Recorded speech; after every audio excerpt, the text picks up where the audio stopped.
assessment? Again, I'm not going to armchair quarterback this fight from this podium. We're not going to react to every event, every strike on the ground. We are going to continue to provide Israel with what it needs to defend itself and to go after Hamas leadership. And we're going to continue to urge them, as you heard Secretary Blinken say today in Tokyo, to urge them to be as cautious and deliberate when it comes to civilian casualties as possible. We recognize that many, many thousands of Palestinians have been killed and wounded in this conflict, and each one is a tragedy. We grieve and mourn with each family that is grieving and mourning, and that's why we're going to continue to stress that the law of armed conflict be fully and completely complied with. And one thing that falls a little bit under your purview, something that the White House and campaign and the president's allies often say, is that one of his selling points is his leadership on the world stage, pointing to Ukraine, Israel, his ability to reinvigorate NATO. Yeah. But a CNN poll released just yesterday found that only 36% of registered voters believe Biden is an effective world leader, and that Trump, 48% believe he is. Were you surprised by that number, and where do you think the disconnect is? We're not focused on polls at the National Security Council. Certainly not going to, it's not going to govern the kind of policies that we're developing, the options that we're providing to the Commander-in-Chief, or the way we're executing on those options. We're just not fixated on that. We're fixated on defending and protecting our national security interests around the globe, and again, without going into the litany that would take me probably an hour to get through, I can point to chapter and verse of things that this president has done on the world stage to advance those national security interests. John, does the president think that Israel's plan to oust Hamas is achievable militarily?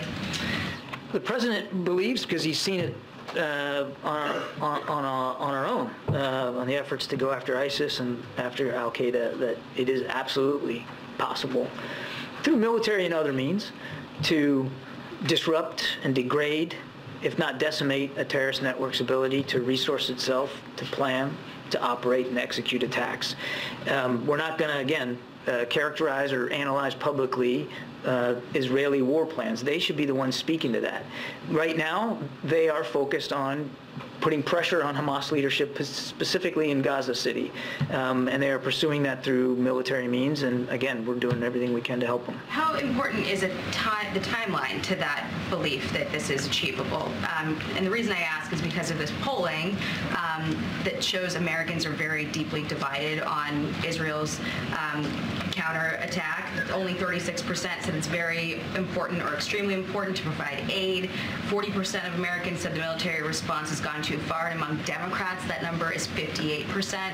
So is he at all concerned about backsliding in support for this mission among key constituencies of his base? As a leader who has been deeply involved in the Middle East for much of his public life, he understands that there's a lot of complex history here, and he also understands that right now there's an awful lot of strong feelings on all sides about what's going on right now. He appreciates that, but he's not going to develop policy options here for the United States or administer our national security interests, again, according to polling data, which shifts and change.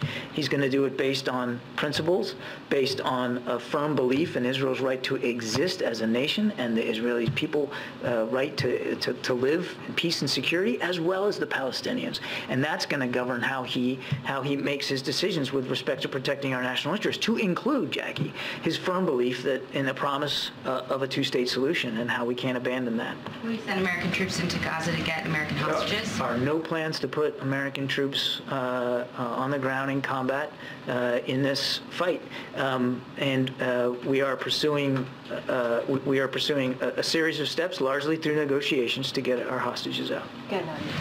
Thank you, Karine.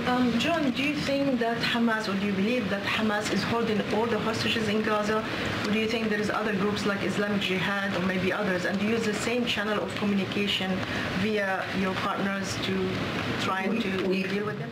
We don't have a perfect picture about where everybody is, what condition they're in, or how they're being held. We cannot rule out the possibility that other groups than Hamas may have hostages that they're holding. Okay. And yesterday you said there is no red lines militarily for Israel, but is there any political red lines? I think the Secretary alluded to it today, Secretary Blinken, when he said that no transfer of Palestinians and no, in a way, allowing for a security buffer zone that will be on Palestinian land. Is this something that administration will convey to the Israelis? And I'm sure we've seen the images of thousands, 15,000 actually, of women and children walking on foot with little belongings from northern Gaza to southern Gaza. You still believe this is not in breach of international law when an occupying power forces civilian population to move from place to place? Again, I appreciate the efforts to have us react in real time here to events, and I'm just not going to do that. I'm just not going to do that. But on the question about permanent displacement, that is not a new policy. Secretary Blinken was reiterating what we have said time and time again since this conflict began, that we do not support and won't support any kind of permanent displacement of Palestinians outside Gaza. Go ahead, Anita. Thank you. I'd like to take another stab at East Asia today, please. First of all, on Monday, as you know, President Biden's meeting Indonesia's president, and he's the leader of the second largest Muslim country in the world.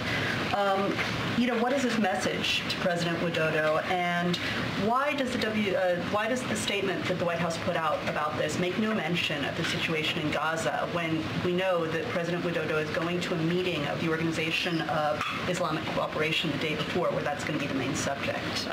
I can't speak to the announcements, specifics of the announcements. I mean, if we listed every single topic that every single discussion the president has with every single foreign leader came up, I mean, there'd be no end to these announcements. I mean, I have no doubt that the situation in the Middle East will come up.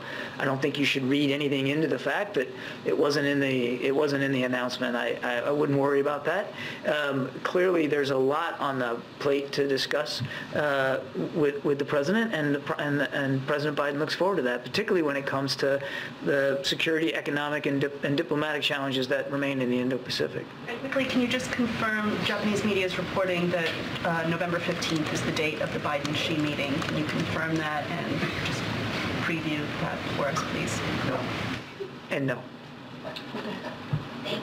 I wanted to ask you again about the civilians living in Gaza. You've talked about your pushes for a humanitarian pause